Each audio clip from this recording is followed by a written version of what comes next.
हज़रत इदरीस अलैहिस्सलाम ने मलकुल मौत से फरमाया कि मैं मौत का मज़ा चखना चाहता हूँ, मेरी रूह कब्ज़ करके दिखाओ। मलकुल मौत ने इस हुक्म की तामील की और रूह कब्ज़ करके इसी वक्त आपकी रूह लौटा दी और आप ज़िंदा हो गए। फिर आपने फरमाया कि अब मुझे जहन्नम दिखाओ ताकि खौफ इलाही ज़्यादा हो। चनाचा ये भी किया गया। जहन्नम को देखकर आपने दरोगा जहन्नम से फरमाया कि दरवाज़ा खोलो, मैं इस दरवाज़े से गुज़रना चाहता हूँ।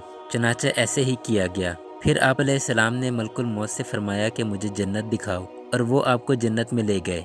आप दरवाज़ों को खुलवाकर जन्नत में दाखिल हुए। थोड़ी देर इंतज़ार के बाद मलकुल मौत ने कहा कि अब आप अपने मकाम पर तशरीफ़ ले चलें। आप अलैहिस्सलाम ने फरमाया कि मैं अब यहाँ से कहीं नहीं जाऊँगा। अल्लाह ताला ने फरमाया कि हर नफ्स ने मौत का मज़ा चखना है, तो मैं चख चुका हूँ। और अल्लाह ताला ने ये फरमाया कि हर शख्स को जहन्नम पर से गुज़रना है, तो मैं गुज़र चुका हूँ। अब मैं जन्नत में पहुँच गया हूँ। और जन्नत में पहुंचने वालों के लिए अल्लाह ताला ने ये फरमाया है कि जन्नत में दाखिल होने वाले जन्नत से निकाले नहीं जाएंगे। अब मुझे जन्नत से निकलने के लिए क्यों कहते हो?